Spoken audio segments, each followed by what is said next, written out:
let's talk about a little bit about our past and how we became human and what role meat had in making us more human. Do you want to start right at the beginning? We can start at the beginning. Let's see what Right. are the most important points. Okay. Are you familiar with Homo habilis? Yes. Good. Right. So he's the guy that came down from the trees and started scavenging, Hmm. basically. Right. This is proven. Uh, there is evidence of scrapings on bones from settlements where it's pretty obvious that they shattered and broke bones, skulls. Yeah. So that's number one. They did that to get to the bone marrow and to the brains. And they were left behind by other predators. And somehow Homo habilis found out that by eating this, he felt. So, in a way, that's how we started. As we know now, that our stomach pH is so low, it's equal to that of a vulture. That's how our gut started evolving. It changed at that point. That's 2.6 million years ago. So, following on from that, of course, the brain got bigger because of this. All the fats, proteins, our brains expanded, and Homo habilis, or habilis, whichever way you want to pronounce it, evolved quite quickly in the overall scheme of things. He became a hunter gatherer. He traded his rock bashing of bones for spears. He discovered how to make spears and to hunt animals. And, over time, all of these things added up. And suddenly, over, 2 million years, suddenly somebody decided that it was a good idea to start farming grains. And after that, we see evidence that the brain started shrinking. Yeah. It came down by, I think it's 11%. So, yeah, when you look at our entire evolution, you can see that it's only in the last 12,000 years that we started changing things that we had evolved to do. We took down woolly mammoths with a bunch of guys with spears. And now all of a sudden, oh, it's just easy farming. But even though farming started 12,500 years ago, most of it, as far as I've researched, was animal farming. Right? They didn't just go straight in and clear out fields and grow crops. A lot of it, based on archaeological evidence in Ireland, for example, there's evidence of a area in Ireland from 6,000 years ago where they had farms, they had homesteads, but most of it, they had areas for animals.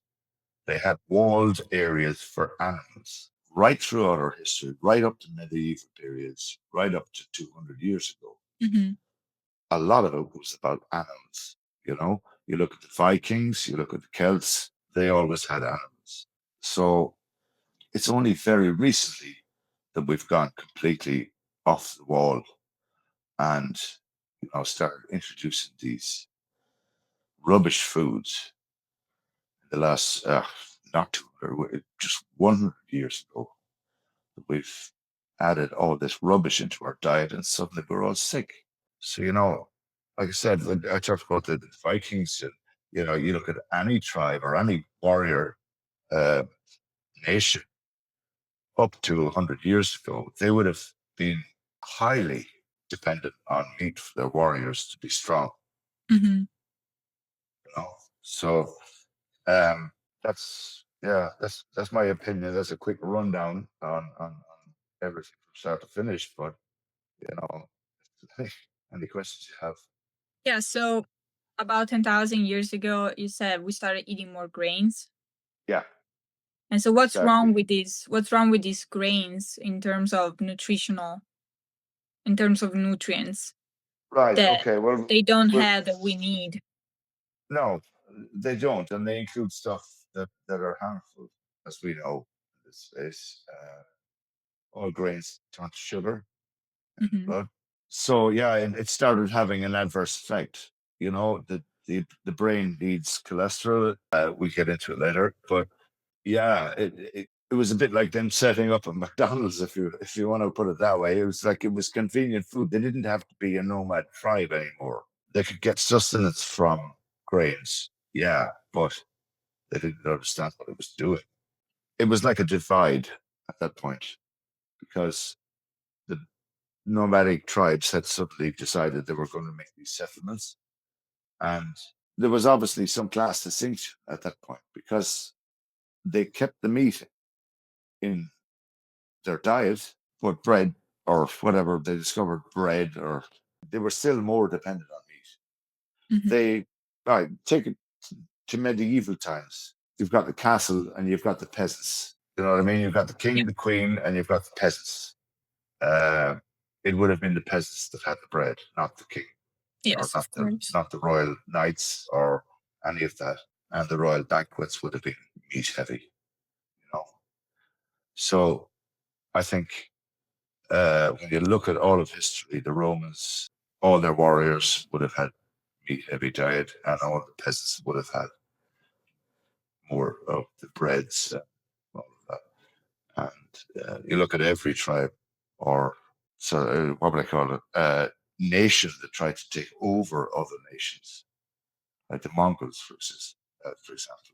Their warriors ate meat. They could fast for 4 days while traveling, on foot, and then they would eat again, which was again kicked back to our hunter-gatherer days.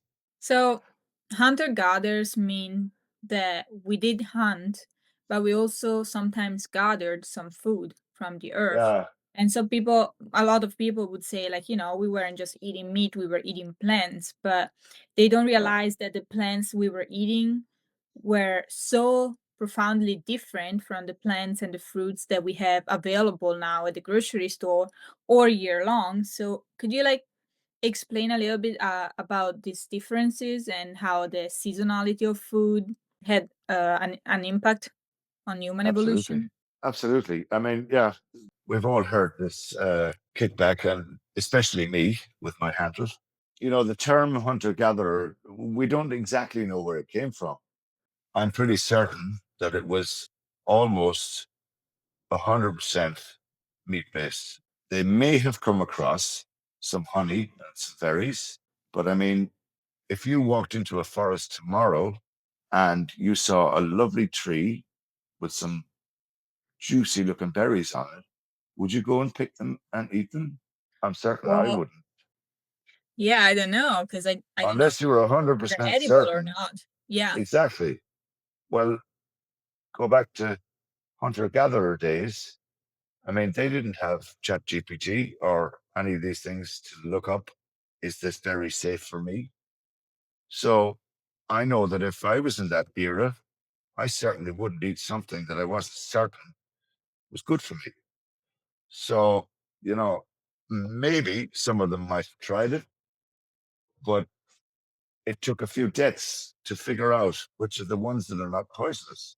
So, in my mind, I don't think they gathered that much. I think the gathering Mhm. was more scavenging. I'm not going to shout about it, but I don't think we gathered as much as what they're saying.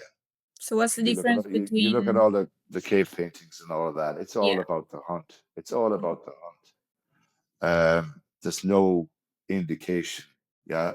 And if you look at what they call a stable isotope um, Analysis? evidence, Yes. it's pretty conclusive that we were almost 100% Hmm. carnivore. Pretty conclusive. Yeah, the apex predator, Apex highest on the predator. food chain. Yeah, We ate exactly. mammoth, we ate whale, we ate seals, we ate, whatever was available. We were apex predators. Mhm. And, we get these arguments about, oh, your teeth are this, your teeth are that. You don't have like a saber tooth tiger teeth. No, we don't. But when you break it down, we have teeth that are specifically designed to cut meat off the bone. That's what the incisors are for. Okay, we've got the canines, which is for digging deeper, and then we've got the molars, and they are not designed chew sideways. I'm sorry. Have you tried to chew sideways? You No. cannot. You cannot. You can do it, but it's just it's a discomfort. Hmm. But we are designed to chew up and down, Yeah. and that's to pulverize meat. Simple as that. You look at any toddler that's breaking his teeth or her teeth through, what are the first teeth that come through? It's the incisors. It's the one that grabs the meat.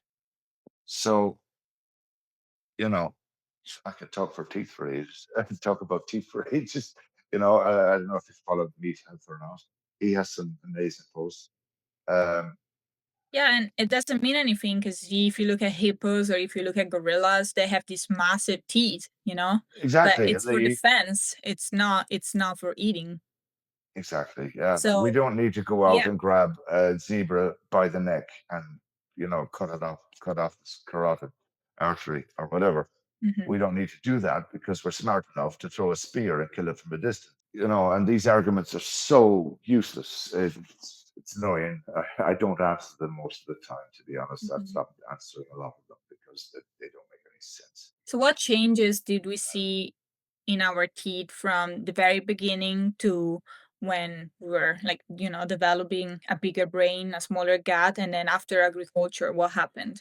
Yeah, well, that's when we see the rise in tooth decay and the rise in crooked teeth and the need to take out the wisdom teeth because there isn't enough room in the jawline. And that's only a modern thing, really. It's only the last, like I said, maybe the last 100 or 200 years Hmm. that our teeth are not fitting in our head, basically. And that's why the wisdom teeth have to come out because nothing fits properly because our jaws Space. have shrunk. Our jaws Hmm. have shrunk. When you look at the skeletal makeup of a hunter gatherer, I mean, the jaw is bigger and squarer and, can accommodate the teeth. And you look at any fragments that they have or that they have found of the hunter gatherers, they had perfect teeth. Yeah, so this is only a recent thing. It's only in the last, I suppose, 1,200 years. Sorry, 12,000 years, should I say, Hmm. that the teeth has become a problem. Yeah. It was never a problem up to that because they were eaten as species of diet. Hmm.